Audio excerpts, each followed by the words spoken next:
Hey amigos welcome to Filmy Focus. First day first show review Biker movie చూసిన తర్వాత నాకు overall గా అనిపించిన థింగ్ ఏంటంటే it's a good attempt starring by Sharwa, doctor Rajasekhar garu and Malvika Nair. So overall గా movie వచ్చేసి okay, it's good attempt అనిపించింది. But the first half big minus for the film. Second half emotion wise గా, టెక్నికల్ వైజ్ గా ఒక satisfaction feeling తో మనం బయటకైతే వస్తాం. సినిమా మేజర్ డ్రాబ్యాక్స్ గురించి మాట్లాడుకుంటే music it could be better అనిపించింది. బికాస్ మనకి స్పోర్ట్స్ డ్రామా కానివ్వండి అండ్ బిగ్ సైజ్ ఫిలిమ్స్ ఏవైనా కానివ్వండి, మనకి థీమ్ మ్యూజిక్స్ బాగా కనెక్ట్ అవుతూ ఉంటాం అనమాట. So I don't no, maybe director call or else music director call అయితే తెలియదు. ఓవరాల్ గా మనకి నోటెడ్ బీజిఎమ్స్ అయితే, నోటెడ్ మ్యూజిక్ అయితే లేదు. మేబీ అనొచ్చు, అంటే కొంతమందికి ఇది సినిమా సీన్స్ కి తగ్గట్టు, ఎమోషనల్ తగ్గట్టు బీజిఎమ్స్ ఉంటాయి కదా అని. బట్ ఓవరాల్ గా నేనైతే బీజిఎం కి, మ్యూజిక్ కి కనెక్ట్ అవ్వలేదు. ఇట్ కుడ్ బి బెటర్ అనిపించింది. మూవీలో ఏదైతే రేసింగ్ పార్ట్స్ ఉన్నాయో కొన్ని అటెంప్ట్స్ బాగా ట్రై చేశారు, కొన్ని అటెంప్ట్స్ అయితే డల్ గా ఉన్నాయి. Technically it could be better అనిపించింది. ఎందుకంటే మొత్తం ఇండియాలోనే మోటార్ స్పోర్ట్ ని ఆధారంగా తీసుకొని ఈ స్క్రిప్ట్ ని అయితే రెడీ చేసుకున్నారు కదా. సో సమ్ ప్లేసెస్ లో ఎమోషన్ ఎక్కడైతే హై నోట్ వెళ్తుంది అనుకున్న టైంలో ల్యాండింగ్ మాత్రం అసలు ఎఫెక్టివ్ గా లేదు. ఫస్ట్ హాఫ్ లో మేజర్ డ్రాబ్యాక్ అదే.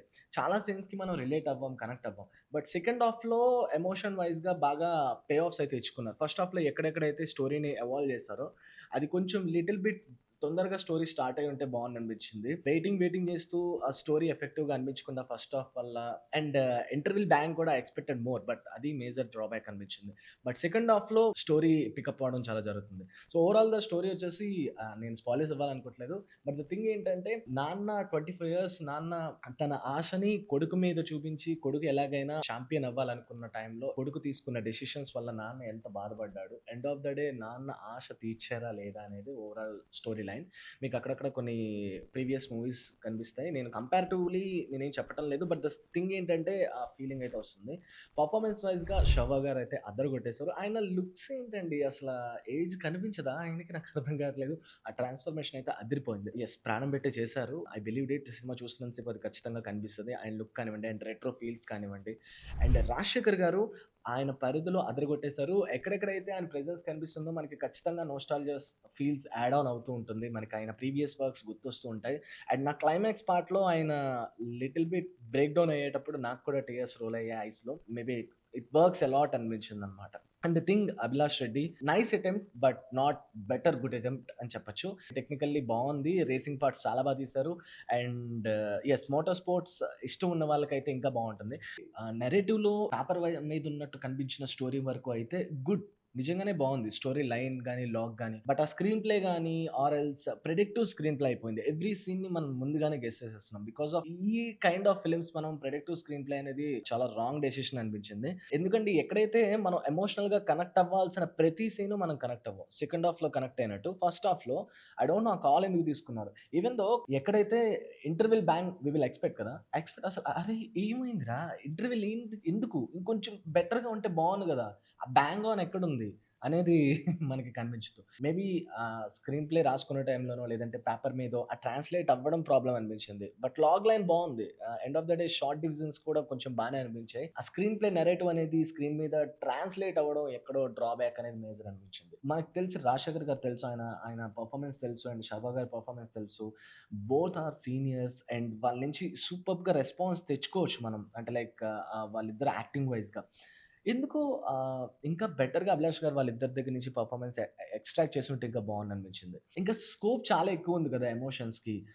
ఎందుకు సెకండ్ హాఫ్‌లో మాత్రం ఎమోషనల్ ప్యాక్ చేసుకొని ఫస్ట్ హాఫ్ మొత్తాన్ని డల్ చేసుకున్నారో అర్థం కాలేదు. బట్ మేజర్ బ్యాలెన్స్ ఏంటంటే, నేను ఎలా మేనేజ్ చేస్తారో అనుకున్నాను. బికాజ్ మళ్ళీ మీరు చూసుంటే ప్రీవియస్‌గా ఎక్కడైనా కొన్ని వీడియోస్‌లో రాజశేఖర్ గారు సమ్‌హౌ ఆయన హీరో కాదన్నట్టు ఫీల్ అయ్యారు గానీ, బట్ స్క్రీన్ ప్లే వైస్‌గా, స్టోరీ వైస్‌గా, సీన్స్ వైస్‌గా శర్వా గారికి ఎంత స్కోప్ అయితే ఉందో, అట్ ద సేమ్ టైమ్ ఇంకా little bit one step ahead Rajasekhar గారికి కూడా ఆ బ్యాలెన్స్ అయితే స్టోరీలో కనిపించింది. ఎవ్రీ సీన్‌లో ఓవరాల్‌గా సినిమా మొత్తంలో నేనెక్కడా వేరే ఎమోషన్ అయితే ఫీల్ అవ్వలేదు. ఓన్లీ సీరియస్ ఎమోషన్ తప్ప. అండ్ ఆఫ్‌కోర్స్ సీన్‌కి తగ్గట్టుగా, సినిమాకి తగ్గట్టుగా రాజశేఖర్ గారు కూడా చాలా సీరియస్ పెర్ఫార్మన్సే కనిపించింది 'యాంగ్రీ యంగ్ మ్యాన్' లాగా.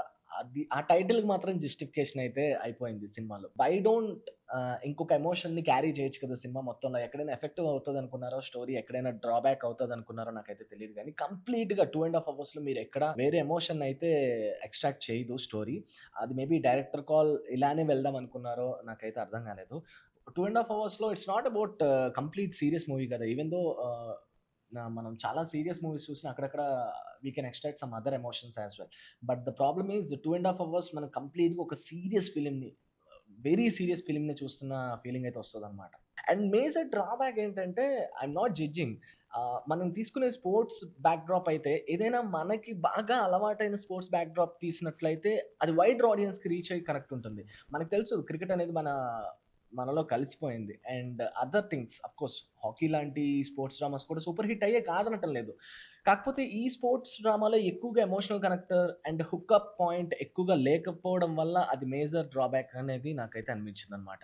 On the positive note cinematography Yuvaraj అయితే స్టాండ్స్ ఔట్ మ్యాన్. బికాజ్ ఆయన సినిమాటోగ్రఫీ అదిరిపోయింది. Beautiful visuals. ఆ విజువల్స్ కంప్లీట్‌గా రిఫ్లెక్ట్ అవుతాయి. స్పోర్ట్స్ మ్యాన్ యొక్క స్ట్రగల్స్ అండ్ ఇన్‌స్పైరింగ్ మూమెంట్స్‌ని క్యాప్చర్ చేయడం. ఆ విజువల్స్ అయితే అద్దిరిపోయింది. And of course better decision Yuvaraj గారు డీఓపీ అయితే కంప్లీట్‌గా అసెట్ అనిపిస్తది. సినిమా మొత్తానికి స్టాండ్ ఔట్ అవుతుంది. హీరోయిన్ మాల్విక నాయర్ ఆవిడ రోల్ వరకు సూపర్‌గా చేశారనే చెప్పొచ్చు. ఓవరాల్ ఫిల్మ్‌లో I'm waiting for the core point. అంటే మేజర్ మోటో ఏంటి? ఈ ఫిల్మ్‌లో ఆడియన్స్‌కి చెప్పాలనుకున్న మేజర్ మోటో ఏంటనేది ఒక సీన్‌లో ట్రాన్స్‌లేట్ చేశారు. అది చాలా హార్డ్ హిట్టింగ్ అయింది నాకైతే. అంటే లైక్ మెన్ ఒక రిస్కీ జాబ్‌ని, రిస్కీ కెరియర్‌ని చూస్ చేసుకునేటప్పుడు ఆ టైంలో ఫ్యామిలీ ఎలా సఫర్ అవుతుంది? And at the same time men family కోసం కెరియర్‌ని ఎలా బ్యాలెన్స్ చేస్తాడు?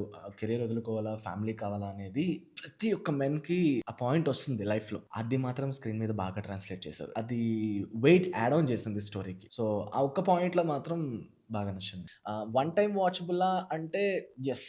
ఫైనల్ వెర్డిక్ట్ వచ్చేసి 'bike race' a slow paced sports drama. Improves in the second half, strong performance and good cinematography and emotional moments works in the story, but weak screenplay, predictive scenes, and underwhelming music holds mixed back. If you love sports drama, you will like it. Otherwise, it feels little bit slow